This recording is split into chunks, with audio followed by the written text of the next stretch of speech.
नमस्कार, शंखनाद में आपका स्वागत है।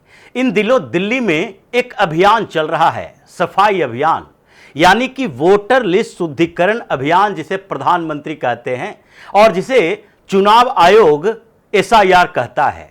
इस अभियान के तहत दिल्ली के मुस्लिम बस्तियों में भगदड़ मची हुई है, क्योंकि यहां जो एसआईआर की प्रक्रिया शुरू हुई उसके बाद अब ड्राफ्ट लिस्ट आने वाला है और ड्राफ्ट लिस्ट की सुगबुगाहट से ही परेशानियां ऐसी बढ़ी है कि 64 मुस्लिम बस्तियां, चाहे शाहीन बाग हो, ओखला हो, तुर्कमान गेट हो, सीलमपुर हो, मुस्तफाबाद हो, चांदनी चौक हो, जामा मस्जिद का इलाका हो, हर जगह इतनी परेशानी बढ़ गई कि अब इन लोगों को लग रहा है कि अपने मोहल्लों में जिस तरीके से बांग्लादेशियों को बिठाया बसाया, उसको अपने यहां रेंट पर रख के उसका आधार कार्ड बनवाया, राशन कार्ड बनवाया, उसे यहां का रेसिडेंट बनाने में मदद की। अब क्या होगा? जहांगीरपुरी का वो इलाका जहां पर जब शोभा यात्रा निकाली गई थी तो उस समय दंगा हुआ था, क्योंकि इन लोगों ने अवैध तरीके से सड़क पर जो मस्जिद बनाई हुई है,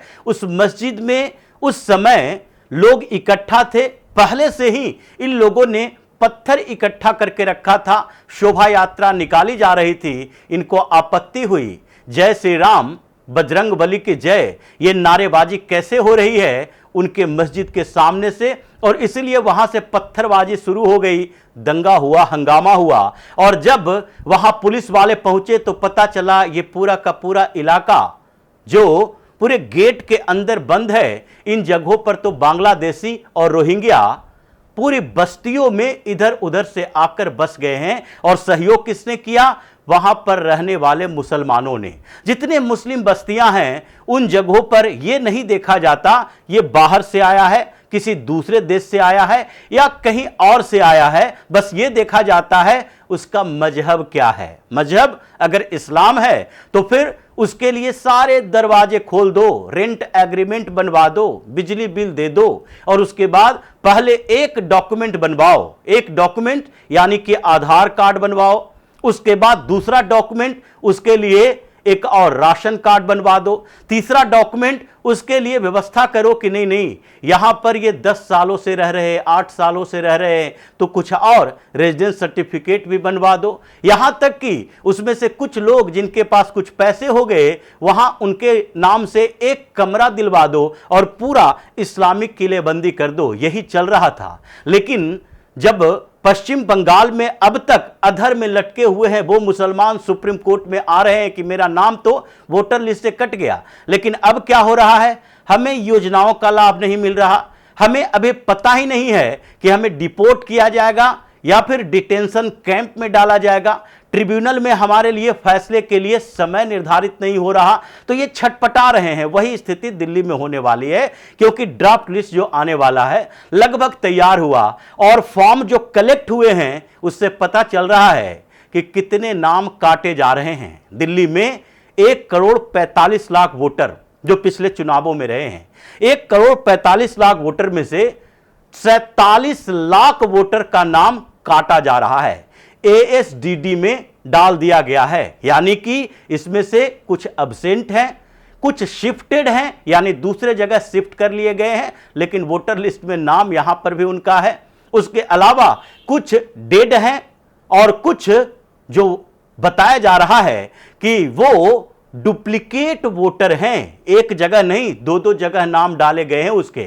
ऐसे कांग्रेस के कई नेताओं का नाम भी उसमें शामिल रहा है, जैसे पवन खेड़ा जो ज्यादा हंगामा करते हैं, आजकल सफेद बालों वाले नेता के नाम से जाने जा रहे हैं। जब से सोनिया गांधी ने कहा है कि संसद के अंदर पत्रकारों से बात करते हुए उन्हें ध्यान ही नहीं रहा कि सामने में कैमरा चल रहा है, और उन्होंने नाम पुकारना शुरू कर दिया कि सफेद बालों वाला नेता कहां गया, उनसे बात करनी है। तो उसके बाद से इनको जो सफेद बालों वाले नेता हैं पवन खेड़ा, उनकी पत्नी और उनका दोनों का नाम 2-2 असेंबली सेक्शन में था और इसलिए उनके ऊपर कंट्रोवर्सी हुई थी। सोनिया गांधी का भी नाम है, उनके ऊपर ये अभी भी मामला चल रहा है कि नागरिक बनने से पहले ही कैसे वोटर लिस्ट में उनका नाम आ गया। लेकिन दिल्ली में एसआईआर की प्रक्रिया से सबसे ज्यादा परेशानी ये शाहीन बाग से सीलमपुर तक, ओखला से चांदनी चौक तक ये मुस्लिम बस्तियों में हो रही है, क्योंकि 47 लाख नाम ये काटे गए।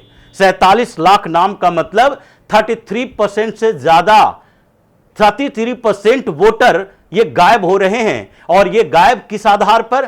क्योंकि इनके पास पहले से निर्धारित जितने डॉक्यूमेंट की जरूरत है उसमें से एक भी नहीं है। 11 डॉक्यूमेंट्स की मांग की गई, वो भी नहीं है। और उसमें भी ऐसा नहीं है कि जिसके फॉर्म कलेक्ट किए गए, यानी कि अब तक जितने फॉर्म कलेक्ट किए गए हैं 1,43,00,000 में से 47 लाख तो गायब हो गए, 97 लाख 1 करोड़ से नीचे आ गया।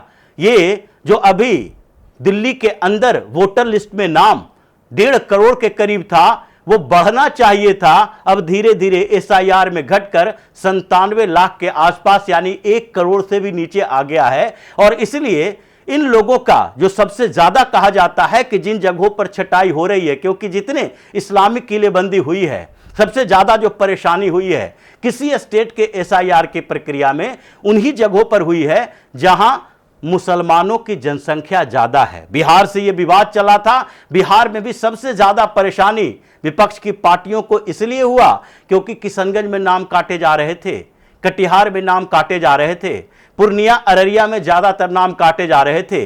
और किशनगंज की स्थिति तो यह थी जहां 70% मुसलमानों की जनसंख्या, वहां पर बिहार में नाम काटे जाने वाले वोटर की संख्या सबसे ज्यादा वही थी। पश्चिम बंगाल में भी यही हाल था। पश्चिम बंगाल में जब एसआईआर की प्रक्रिया शुरू हुई, ममता बनर्जी चिल्ला इसलिए नहीं रही थी कि कोलकाता में सिर्फ कितने नाम काटे गए, बल्कि चिल्ला इसलिए रही थी क्योंकि मुर्शिदाबाद में, मालदा में, उत्तरी दिनाजपुर में, दक्षिणी दिनाजपुर में, इन सारे जगहों पर जहां इस्लामिक किलेबंदी करके लोग बैठे हैं, जहां पॉपुलेशन डेमोग्राफी चेंज हुई है, और वो भी केवल पश्चिम बंगाल के मुसलमानों के कारण नहीं बल्कि बांग्लादेश से आए मुसलमानों के कारण, उन सारे जगहों पर नाम काटे गए धड़ाधड़। 20-20 लाख नाम काटे गए मुर्शिदाबाद में अकेले। और ऐसे में जो चुनाव का परिणाम सामने आया उसने ये दिखा दिया कि जो मुसलमान फर्जी वोटर थे, जो एक असेंबली से दूसरे असेंबली में शिफ्ट कर जाते थे, उन सारे लोगों की स्थिति खराब हो गई, उनका नाम कट गया। और फिर टीएमसी का बेड़ा गर्क हुआ। उसका एक बड़ा कारण एसआईआर की प्रक्रिया थी, क्योंकि उसके बाद फर्जी वोटर वोट देने नहीं गए। और इसी तरीके से दिल्ली में हो रहा है। दिल्ली में अलग अलग इलाकों का जो संभावनाएं दिख रही है, और जो बीएलओ बूथ लेवल ऑफिसर जहां जहां डोर टू डोर कैंपेन करने जा रहे हैं, उसमें कहा गया एक डोर टू डोर कैंपेन करने वाला वही बूथ लेवल ऑफिसर जिसने बताया कि हमें 1500 वोटर के वेरिफिकेशन के लिए दिया गया था। 1500 वोटर, और 1500 वोटर वो किस इलाके में था यह बताया नहीं जा सकता, क्योंकि वो इलाका मुसलमानों का ही था। और उस इलाके में वो डोर टू डोर जाकर फॉर्म लेने के लिए गया, लेकिन फॉर्म देने के समय ही डरने लगे लोग, क्योंकि उसके पास जो दस्तावेज थे, अगर वो गड़बड़ दस्तावेज चुनाव आयोग के पास देते, गलत तरीके से बनाया गया दस्तावेज चुनाव आयोग के पास जाता, तो वैसी स्थिति में यहां दिक्कत उनके साथ हो जाती, क्योंकि फिर उनके ऊपर कार्रवाई होती। और इसलिए दस्तावेज ही नहीं दिए गए। 1500 में से केवल 800 दस्तावेज सौंपे गए। अब शाहीन बाग का गैंग क्या करेगा? जो प्रदर्शन कर रहा था वो क्या करेगा? संभावनाएं इस बात की है कि इस बार जंतर मंतर पर प्रोटेस्ट में जो 2800 नाम सामने आए थे, जो दिल्ली पुलिस ने कहा कि 2800 चेहरे पहचाने गए हैं, वो चेहरे वो हैं जिनके ऊपर कोई ना कोई क्रिमिनल केसेस हैं, और उनकी पहचान करके उनके ऊपर केस दर्ज करके फिर से उन्हें गिरफ्तार करने की बात चल रही है। और रिपोर्ट सामने आया कि ये वही लोग हैं जो शाहीन बाग में भी थे, ओखला में भी थे, सीलमपुर से आकर वहां पर शाकिब, आकिब ये सब प्रदर्शन कर रहा था, जिसे एजुकेशन से कोई लेना देना नहीं है। केवल भारतीय जनता पार्टी को, प्रधानमंत्री मोदी को चैलेंज करने के लिए ये किसी तरीके से कॉन्स्पिरेसी करना चाहता था। तो ऐसे में समस्या तो इनके साथ है। 64 मुस्लिम बस्तियां दिल्ली के अंदर ऐसी है जहां पर ताला लगना शुरू हो गया घरों में। डर उनको इस बात का है कि फॉर्म जो दिए हैं उसका भी अभी वेरिफिकेशन होना है, और माना जा रहा है कि जितने फॉर्म यानी 97 लाख फॉर्म कलेक्ट किए गए हैं, ड्राफ्ट लिस्ट जारी किया गया है, उसमें से 1/4 यानी कि हर चौथा व्यक्ति को नोटिस भेजा गया है। यानी उसमें भी कुछ न कुछ गड़बड़ियां हैं। इसमें कुछ शिफ्टेड हैं, कुछ रीलोकेट कर लिए गए हैं, और कुछ एक जगह से दूसरे जगह गए जो रेंट पर रहते थे और उन्होंने पहले अपने वोटर लिस्ट से नाम नहीं हटाया, उनको भी नोटिस भेजा जा रहा है। लेकिन समस्या सबसे ज्यादा इस्लामिक बस्तियों में है। और अभी चूंकि भारतीय जनता पार्टी की सरकार है, दिल्ली में अभी कोई चुनाव नहीं है, चुनाव होने में अभी वक्त है, इसलिए विपक्ष की पार्टियां भी सामने नहीं आ रही है। लेकिन ये मीटिंग का दौर चल रहा है। जैसे वक्फ बोर्ड के मुद्दे पर अलग अलग मुस्लिम मोहल्लों में मीटिंग चल रही थी, अभी भी मीटिंग चल रही है और भगदड़ इन मोहल्लों में मचा हुआ है कि उनके पीछे कोई खड़ा नहीं है। अभी पंजाब में चुनाव, और पंजाब में आम आदमी पार्टी यानी अरविंद केजरीवाल हिंदू वोटर को लुभाने में लगा है, इसलिए आम आदमी पार्टी के लोग भी दिल्ली के मुसलमानों के लिए आगे नहीं आ रहे हैं। कांग्रेस, उसको भी लग रहा है कि अभी स्थिति ऐसी है, उत्तर प्रदेश में भी चुनाव, पंजाब में भी चुनाव, और अभी एसआईआर की प्रक्रिया दिल्ली में जो चल रही है उसमें ड्राफ्ट लिस्ट सामने आएगा, और उसके बाद जो नाम काटे जा रहे हैं, अगर अभी भी हंगामा करते हैं दिल्ली को लेकर, तो दिल्ली में चुनाव तो अभी होना नहीं है, दूसरे राज्यों के चुनावों पर प्रभाव पड़ेगा,